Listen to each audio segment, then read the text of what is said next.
Hi, I'm Kristen Brunius, and this is the Overcomers Podcast.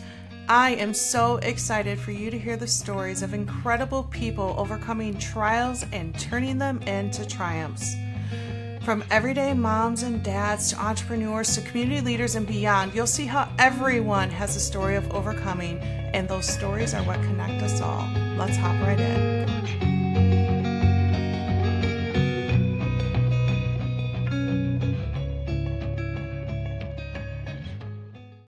Hey everybody, welcome back. I'm Kristen Brunius, and this is the Overcomers Podcast. Glad to have you here.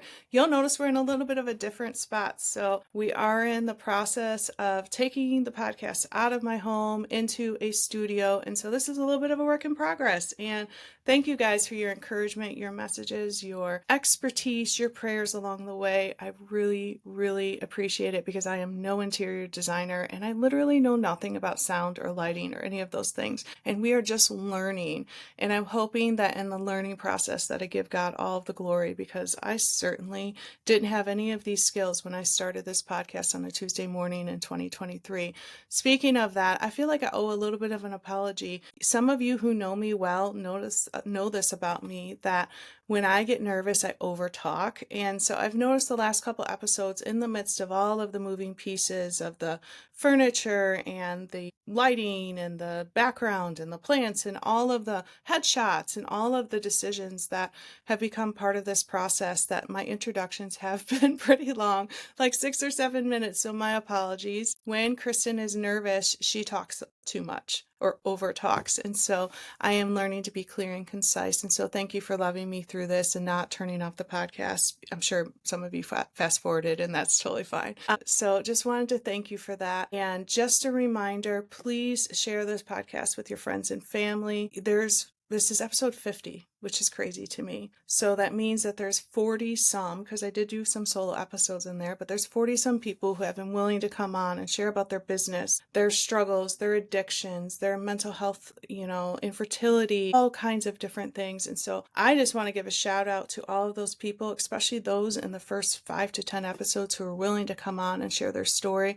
but all of those that are in the future as well. So share with your friends and family. Make sure you subscribe, hit follow, whatever those buttons are, and I thank you for your support. And real quick before we hop into Jolene's episode, where she shares her family's super unique journey of welcoming their third child into their family, and it'll be an episode where not only you'll feel a little bit like more educated about some of the process that her family went through, but also I hope that you're inspired that God can make amazing things happen in all kinds of incredible ways. And so thank you, Jolene, for being willing to share your family's story. But before I do that, just want to remind you guys that this podcast is self-sponsored by my business with Soul Naturals, and I put together a link with my 3 favorite products that are just pretty much great for everybody, especially if you're just like, I don't even know where to get started, Kristen. Go check it out. It is at thecompletepackage.shop, and it has 3 products: a protein,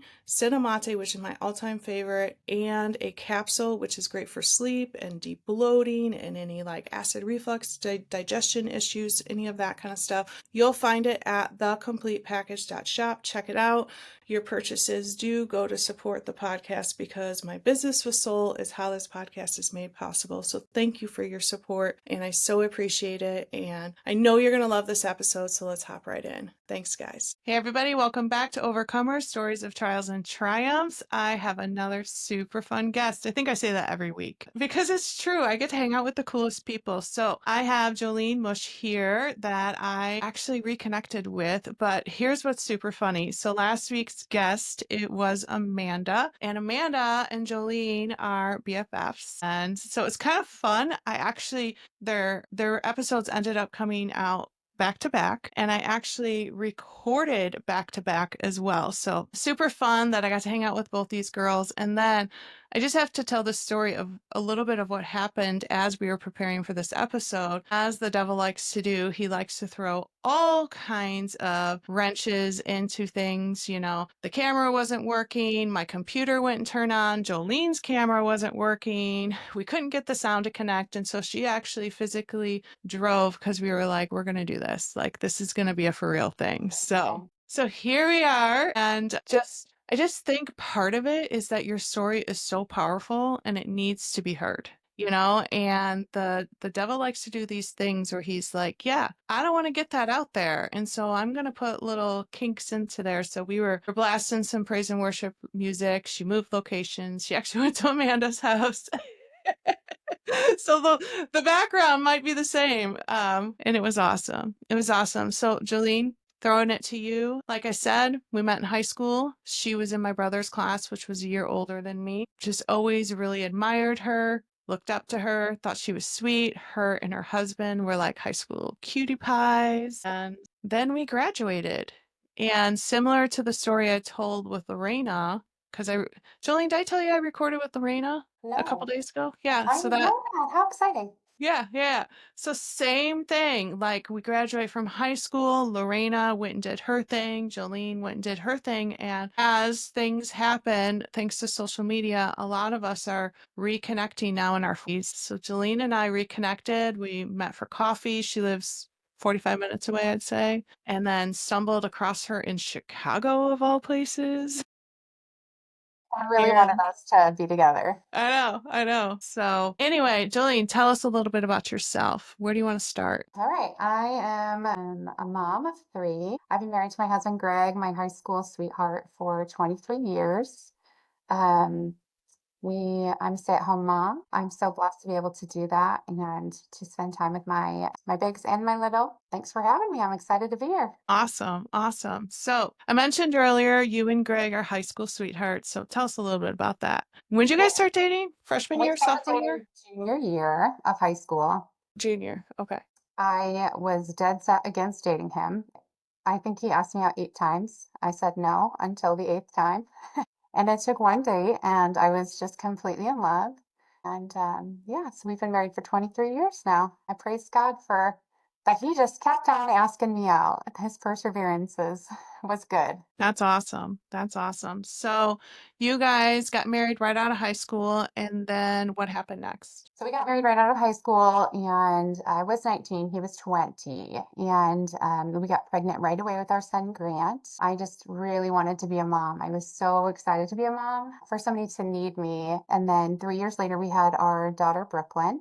Mm-hmm. And we decided two was enough. We had both grown up in really low income families, and it was a struggle for our parents. And we really just wanted to be able to afford the nice things in life and Christian tuition, and it for not to be a struggle for us or our kids.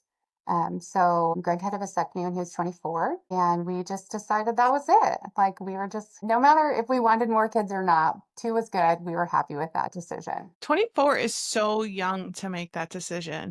I know we were, a little bit silly. We had not asked God about that decision. We were very much living out of our humanness at that point in our lives, our own desires. Yeah, yeah.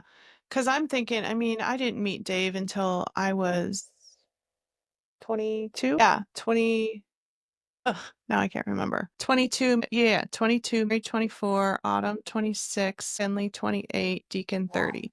Yeah. So, like, I hadn't even had my first child yet. But you guys started so much earlier, and you knew earlier. So it was a Yeah. little different. So you had the two kids, had the vasectomy, decided you're not going to have any more kids, and then what happened next? So, my family had the Weirson side had a big falling out, and there was some difficulty, and I really was struggling with that. So I was just sitting in my anger and despair, and God came to me and said it was time to let go of my anger. So 28, I was 28, I think, when that happened, when I really, really started hearing from God and feeling like my relationship with Him was real. Up until that point, I had called myself a Christian and acted like I was a Christian, but I was very lukewarm. Mm. So about 28, I became on fire for God. And we started a Bible study with our friends called Crazy Love. And it is about God's relentless love for us and how we are supposed to be doing that and acting in that way too, and relentlessly chasing after people. So, about that time, I did a fast, a 21-day Daniel fast, and started really hearing from God about foster care and adoption and So Greg and I prayed about that and decided to step into foster care. And so we did foster care for about 4 years and had about fostered about 10 kids during that time. During that time, God had given me a name, Elijah. And so we thought that meant during our time of foster care, God was going to bring us a little boy that we would adopt named Elijah. Mm. Really, what was happening was that God was just teaching us we needed to just be loving other people, not only the kids that we were fostering, but their parents. And that foster care wasn't necessarily about adopting, it was about relentlessly loving other people. And reunification is always the best case scenario and what God would want. He wants these kids to have their moms and dads. So we started praying differently during our foster care journey that reunification would happen in those situations. So our hopes for adoption out of foster care were kind of crushed, and that was really hard for me. But we also got to see a lot of really beautiful stories come from that too. It really grew us in our relationship with God. Yeah, and let's pause there a second. So tell me a little bit about foster care because I've always had it like a little like thing in my heart where I'm like, I kind of want to do foster care, but you hear so many stories of like, oh, like your heart just gets ripped out, with these kids. So you said you were able to foster 10 children. Was it all over the place in terms of like age groups and situations, or were there specific situations? So we had specifically asked to foster younger kids. We were also open to older kids as well. So I think the oldest child that we fostered was 13. The youngest group of girls, we had three little girls. They were 3, 2, and 1. And it was, yeah, it was a big job. But I would say if you or anyone else ever decided to do foster care, it is difficult, but God gives you the grace that you need to carry on through the difficult seasons. And it's really beautiful. Like our family just grew so much during that time. Even though we didn't see the outcome that we had hoped to, that we would adopt a child through foster care, we just really got to love on some kids who needed it. They just really needed somebody to come in and love them. And I still pray for those kids every day. So just like if no one else is praying for them right now, I'm praying for them. And so, um, that is just really good too. Just to be praying for someone who needs to feel loved by God. Yeah, and I love that perspective because I think sometimes we go into it and we're thinking about, kind of selfishly, like, "Oh, well, I would be so hurt if I couldn't keep one of those kids, or I would be so hurt if they went back." And you're right. You have to focus more on what I was able to give them a point of safety for a week, a month, 6 months, whatever, until they could go back, right? And so Yeah, to think of it absolutely. as that vessel of safety or stability or whatever. Yeah, and just to be able to I mean, we had opportunities to interact with their parents too, and so to be able to tell them about God and to let them know that they were loved was a really good and beautiful opportunity too. Yeah, I love We're that. planting seeds. Yeah, yeah.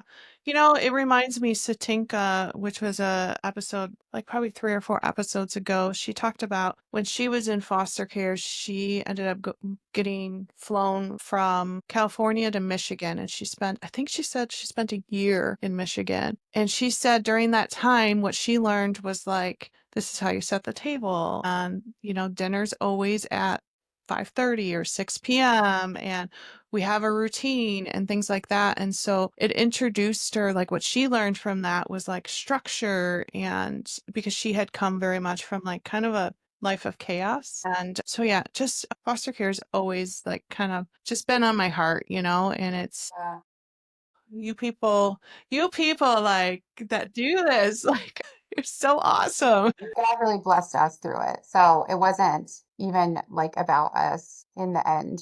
We started out the process for ourselves, I would say, because we wanted another child, and God just turned it around and made it about the children and their parents. And so he just uses every situation for his glory. He sure does. He sure does. And what a reminder how often we do things for us. Yeah. And God's like, it ain't about you, Kristen. That's awesome. So you did some foster care for a while, and then that door kind of closed. And what happened next? So, okay, well, we were still fostering. So we fostered for about 4 years.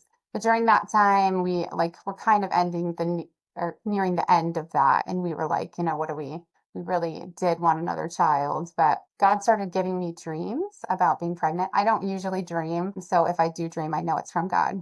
So he 30 different times gave me a dream that I was pregnant. I was really confused about that because I was like, but God, Greg's had a vasectomy. I can't get pregnant. So I started just thinking like, okay, well, miraculously, I'm gonna get pregnant. Like there's no other answer, right? God's just going to miraculously make me pregnant. So I was just praying for that God would heal Greg and miraculously make me pregnant again then, if that was his will. And he was really speaking to me through the stories of Sarah and Hannah. And because for a little bit I was like, well, I'm, getting into my mid 30s now. I'm too old to have a baby, God. Like I'm just too old to have a baby. And he was like, no, you're not too old. And so I just started praying like Hannah did, just like recklessly praying that God would bring us a baby in whatever way he saw fit then. And so my friend Shanda came into the picture, and we had been friends for years. She also did foster care, and she had two kids through embryo adoption. I did not know this at the time. She struggles with some hormonal stuff that she couldn't have babies. So they did foster care. They adopted a couple kids through foster care and regular adoption from Ukraine and Russia. And then she got pregnant, and I was like, wow, it's a miracle. Like, wow, God's so good. She's just pregnant. And then she got pregnant again. And then one day we were chatting, and she's like, I just feel like I'm supposed to tell you about embryo adoption. Hmm. So she filled me in on what embryo adoption is. Greg and I fasted and prayed about that and felt like that was the way God was leading us. January of 2018, we started the process of embryo adoption. And by February 27 of 2018, we were pregnant. Well, let's slow it down. Let's back it up a little bit. Tell us, okay, so what is embryo adoption and why are there these embryos that are sitting there? Sure. So embryo adoption comes about when people who have done IVF have extra embryos that they have donated. Maybe they couldn't use them because IVF is too expensive to do over and over again. Maybe they were just done having kids. So there are these embryos that are in freezers and donated by other people. So there are a few different things you can do with your leftover embryos. You can discard of them, and you can leave them frozen until they're useless anymore. You can donate them to science, or you can donate them to someone else who is desiring to have a baby. So we went to a clinic in Carmel, Indiana. And how And far away is Carmel from where you live? it's about 2 hours. Okay, okay. So it was a long haul every time Mhm. that we needed to go in, but it couldn't have gone smoother. That whole IVF thing has always like I think IVF is such a beautiful, beautiful thing that but I feel like it's like a very gray area. You know, you hear like the horror stories of situations where they do genetic testing and like I don't know. There's a lot there. Yeah, there really is a lot to unpack. Like, I think I wouldn't have my son if it wasn't for someone else making the choice to do IVF. Yeah. But I think if you're going to do IVF, like either you have to be ready to donate some of your embryos or um, use them all, because Yeah. I believe that life begins at conception, and Same. conception is when the egg and the sperm are joined together. So these are babies who are waiting for a womb to grow. These are God's children. And so I really believe that He is using embryo donation and embryo adoption to redeem what could have been, just a lot of babies waiting. Yeah, and I think that's what I was trying to say, but I wasn't saying that clearly, is it's not so much the process I have an issue with because it's some of my So favorite beautiful. Yeah, yeah, some of my favorite kids, like I'm thinking of some of my kids' friends that I know were the result of IVF. So that's not the process that I struggle with. It's really. the embryos because as a Christian, like you said, like I struggle with that, God created those children and they're just sitting there Right. waiting. And so I think that's why your story is so beautiful because I almost have like this visual picture of all these frozen children that are just waiting for a Yeah. mom or dad. Like, who's going to take me? I'm Yeah. here. I'm ready. Who wants me? Just waiting, right, for an available womb. Yeah. Yeah, which is so weird, like Yeah. science-y. Is They there call like them snowflake babies, which I think is really sweet. I love that. That was Yeah. the first time when you and I talked, that was the first time I ever heard that term. And, it was one of those things where after you told me about that, then it started popping up in this conversation or on this podcast. It's like one of those things like once you have an awareness, it's like, Yeah. my husband has a red pickup truck. And so, of course, I see red pickup trucks everywhere, like, because it's You're like, not paying attention. You don't see them, right? Yeah. correct, correct. Yeah. And I'm sure if you bought a blue one, I would see blue ones everywhere. Exactly. But yeah, I think that's just what was so beautiful was it was almost like these children in waiting. Is there like, so tell me a little bit more. You may not know the answer to this question, but like IVF is a fairly new technology. It came out what, 70s or 80s? I'm not sure. I just wonder how long could some of these children have been waiting? Or how long can they keep an embryo frozen? So I think about 20 years Okay. is the max that they say an embryo is good for. Now, that doesn't mean that like after 20 years it couldn't be viable, but around 20 years is when they would say, okay, this one's probably not that good. Now, technology has really like grown as far as embryos go to, like there are different days that they can like, so when IVF started, maybe it was like a day one embryo or something, where Elijah was a day five embryo. So they Mm, can let them learn so much more about it to make them more viable and to make the pregnancy have a better chance. love that. Love that. Yes. Yeah, IVF is such a beautiful, beautiful thing. And this this perspective of it with the snowflake babies just, oh, that's why I had to have you on to tell your stories. So you guys got introduced to the whole concept of frozen embryos by your friend. Hmm. And then I took you on this whole tangent. Sorry about that. I tend to Yeah, do it's that. good. It's good.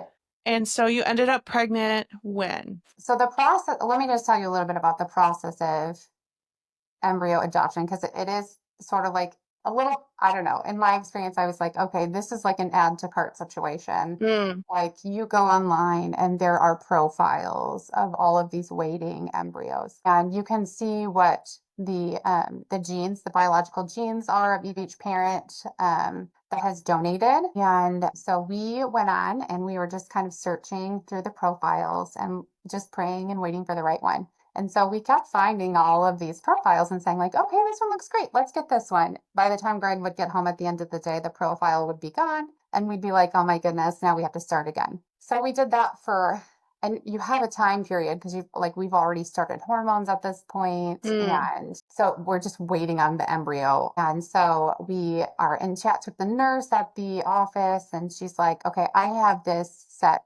pair of embryos. It's for you. So meanwhile, we had been like watching these profiles and they had come off, come off, come off. As soon as we agreed and paid for these embryos, all the other profiles came back on. My goodness. So we were feeling like God really specifically had for us these embryos and that he just showed us, this is like, it couldn't have been clearer. Like, these are the ones for you.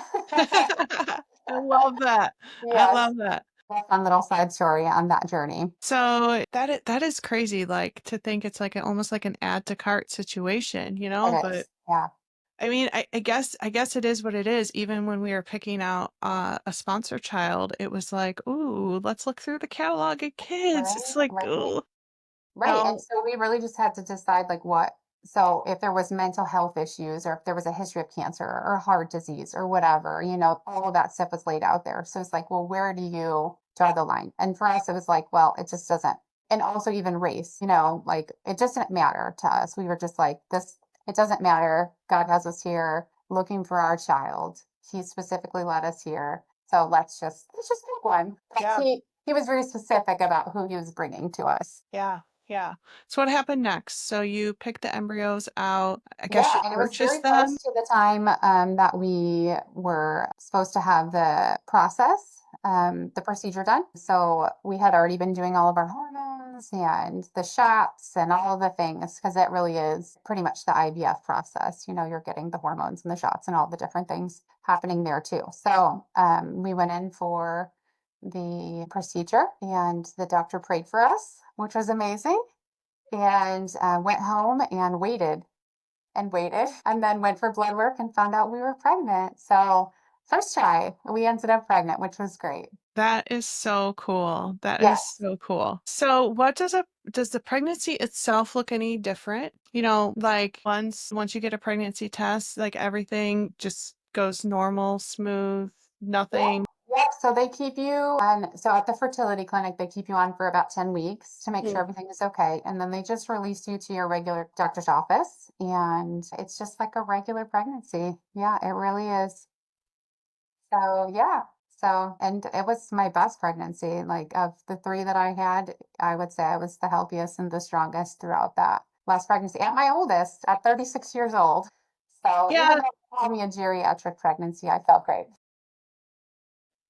that term cracks me up that like after 35 you're geriatric. But I No, mean, in comparison, your first two pregnancies, you were so young. I was a baby. Yeah, I was a baby myself. I just always tell my kids, well, I grew up with you, basically. Right, right. So you go on, you have this healthy pregnancy, and then what happens after that? So when we bought the embryos, there were two embryos. So we had a decision to make about what to do with that second embryo. And so we prayed about that, and God made it very clear to us that there was another couple, our friends, who were supposed to have the other embryo. And so they prayed about it and also were excited about it. And so they then went through the process of embryo adoption, and we're pregnant with the other baby. How far apart were the two pregnancies? So let's see, they're 2 years apart. So it was a year after we had Elijah, and then they decided they would use the other embryo, and then they had their little girl. That's so beautiful. Do you It is. do you think you will like what will you tell Elijah as he gets older? What will his story be? And will he, like how do you handle that? Yeah, a good question. We're still praying on that, and but he's beginning to ask questions. Like, where did babies come from? Of And course. yeah, like, how come you can't have any more babies? Like, he would really love to have another brother or sister that was younger than him. And I'm like, you know what, buddy, I'm sorry. It's just not meant to be. And he's like, well, I'm confused why, why wouldn't you have another baby? And where do babies come from? And the works. And so we have just begun to tell him that babies come from lots of different places, Hmm. and some through IVF, some through embryo adoption, and just kind of like planting the seeds of how he came about. There are also a lot of resources, a lot of kids' books that you can buy that talk about embryo adoption because it is becoming more of a thing that people talk about. And Hmm. um, so when he gets a little older, so my friend Trisha is the other person who has the other little girl. Her husband and her and my husband and myself are constantly in talks about, when do we start talking about their genes being the same? Although they're not brother and sister, they do have the same genes. Hmm. Technically, they're twins because they were put together on the very same day. That's so cool. So as they get a little older and as they're beginning to understand a little bit more about life, we will just be constantly leading them in that direction carefully so that there's not any hurt about or confusion about what it looks like for them. Yeah. And I just have to say, I just love your willingness to answer the hard questions because I am so ignorant on this topic. Thanks for asking the hard questions Yeah, and I hope that if anyone's listening is like, "Oh my goodness, I can't believe Kristen would ask that." It's truly because I'm genuinely curious and also about it. because I didn't have that experience. I actually got pregnant very easily and had three kids right away, and then I just never had any more children after that. Just Yeah, never did. And I really have no explanation for why. It just was I had the three, and then God said that's it. yeah. So IVF is one of those things where I have no experience with it, and you want to be so respectful and so careful when people are going through it. So that's why I just appreciate your openness. And if my questions come across in any way, You know, it's purely ignorance. it's good. It's good. Ask the hard questions, and I hope that it can, help someone else along the way too. And if someone else has hard questions, please put them in touch with me. I'm happy to answer whatever questions anybody has. That's great. That's great. So Elijah comes and I don't even know, like the significance of his name, I maybe is know. what. Let's talk about that a little bit. Yes, yes. So Elijah means Yahweh is God. So God had given me that name far before, we started foster care. And I just feel like I knew that I was going to have another son. God was telling me I was going to have another son. I didn't know how that was going to happen, but he's God. He can do it the way he wants to do it. And he just made that so clear to us in the process of getting to our Elijah. I love that. I love that. I mean, did you have a girl name at all? It was just 100%, I'm gonna have a boy and this is what his name's gonna be. Yeah, I mean, we picked a girl's name just in case because we didn't find out that we were going to have a boy, and we didn't find out what the sex of the baby was going to be. But I knew that we were going to have a boy. I just felt it in my bones that it was a boy. It's so beautiful. That's so beautiful. And it's funny, with my son, we didn't have any girls' names either. We did find out, like I did know I was having a son at my 18, 19 week appointment. But when we were talking about names, I'd only come up with boy names, which was funny because I So, had the two girls first. But it's just like there's sometimes like that knowing, like I knew yeah, he was going to be a boy. I just knew uh, it. I love it. So, It's good. so Elijah now is how old? 6. And he's in at He, 6 you're in kindergarten? yeah, kindergarten. How is it with the older siblings? So how old are your older ones? So my son Grant is 22. He's a corpsman in the Navy. So he's for most of Elijah's life has been out of the house. See, Okay. just a couple years there he was, but they're very close still, even. They have a really great bond. And then my daughter Brooklyn is 19. She goes to college. She's going to college for a worship arts major. But she's just recently started college, so she's been home with Elijah for much of the time too, and they're just really, really close. It's like he has another little second mom.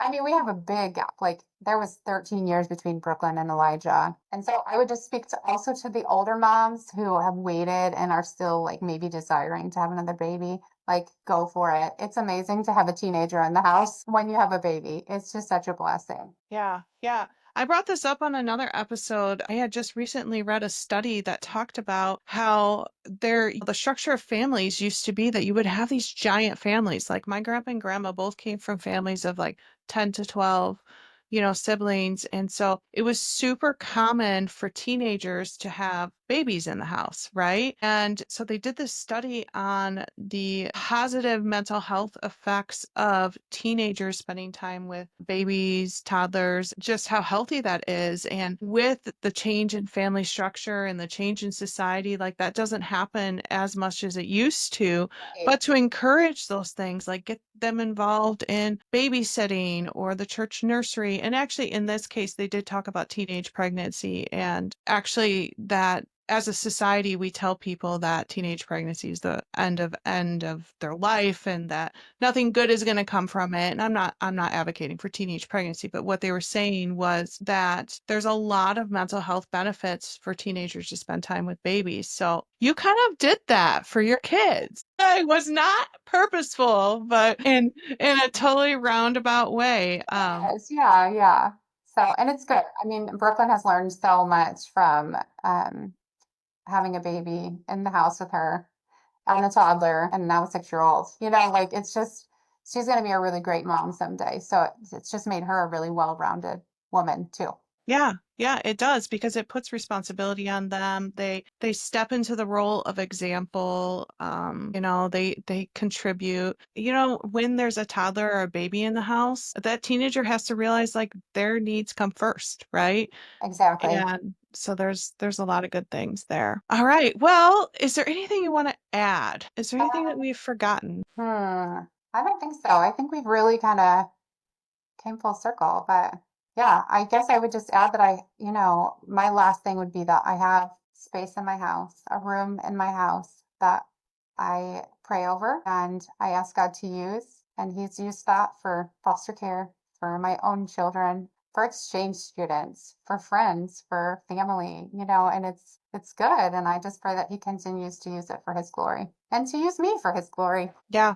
Yeah. I think that's all of our prayers is that, like, use this vessel, this Yeah. broken, stumbling, person that makes mistakes all the time, and just try to use us to make an impact. And you certainly have in the life of Elijah and all of those foster kids, and through the mission work that you have done and the example that you are to so many people. You certainly have. It's been a privilege to reconnect with you again, and thank you Oh, I'm for, so thankful for you. yeah, and For God's thank you sake. for sharing your story, and allowing ignorant Kristen to ask some dumb questions. I don't feel like you asked any questions that were inappropriate. They were great questions. Thanks for asking. Good, good. All right. Well, Jolene, thanks for joining us, and we'll see you guys next week. Bye.